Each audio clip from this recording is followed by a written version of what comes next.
नमस्ते दोस्तों। आज हम बात करेंगे कॉर्पोरेट इंडिया के Q4 FY26 के रिजल्ट्स कैसे रहे। कॉर्पोरेट इंडिया के Q4 FY26 के रिजल्ट्स हेडलाइन लेवल पे काफी ज्यादा स्ट्रांग दिख रहे। प्रॉफिट की अगर ग्रोथ हम देखते हैं so that particular jump is around 25.3%। लेकिन असली स्टोरी यह है कि राइजिंग कॉस्ट जो है उन्होंने मार्जिन्स को काफी ज्यादा यहाँ पे स्क्वीज किया है। सो Q4 FY26 में 2956 कंपनीज 2956 कंपनीज के रिजल्ट्स आ चुके हैं और ये कंपनीज पिछले 13 क्वार्टर से कंसिस्टेंटली रिजल्ट्स डिक्लेयर कर रही है। यही वो सैंपल साइज है जो एक रिपोर्ट हमने पढ़ी थी इकोनॉमिक टाइम्स में। सो इन कंपनीज का एग्रीगेट नेट प्रॉफिट जो है ईयर ऑन ईयर अराउंड 25.3% से ग्रो हुआ है, जो एटलीस्ट 9 क्वार्टर्स का हाईएस्ट प्रॉफिट ग्रोथ है।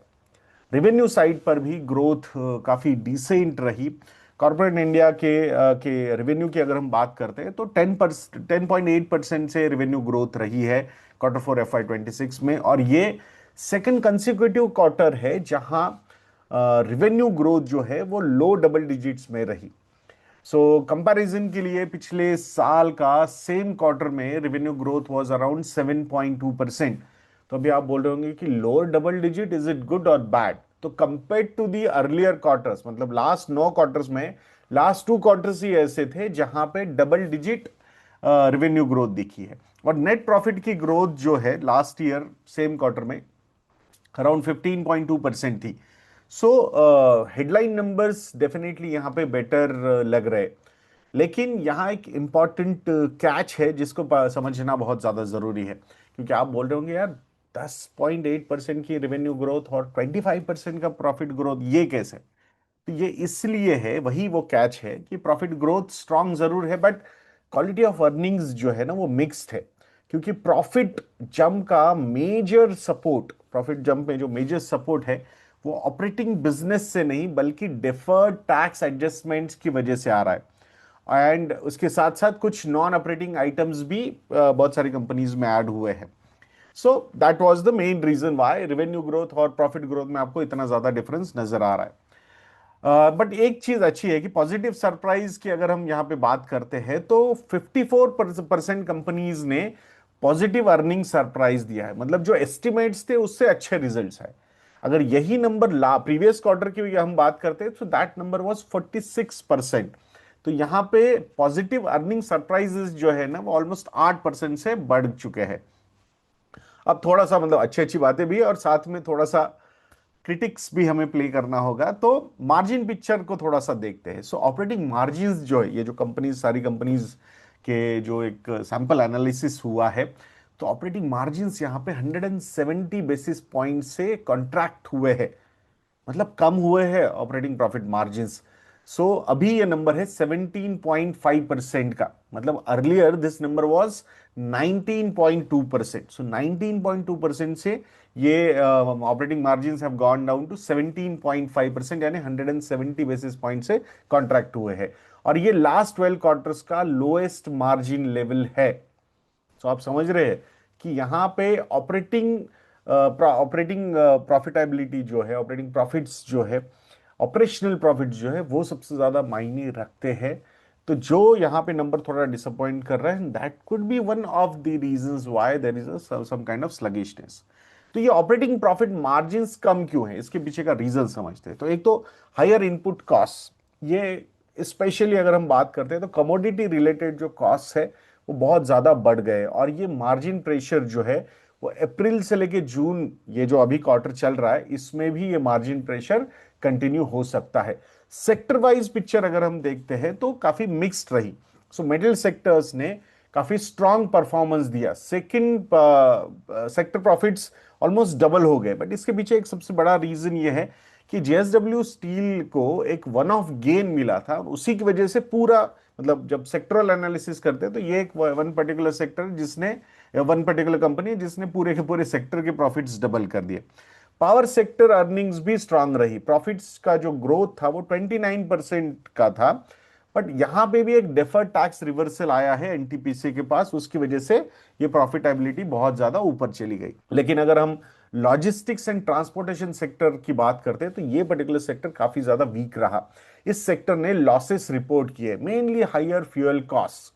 ये क्यों हुआ? Because of the gulf war. तो गल्फ वॉर का जो इम्पैक्ट है वो कहीं ना कहीं इन पे काफी ज्यादा इम्पैक्ट कर रहा था, स्पेसिफिकली फ्लाइट ऑपरेशंस की वजह से।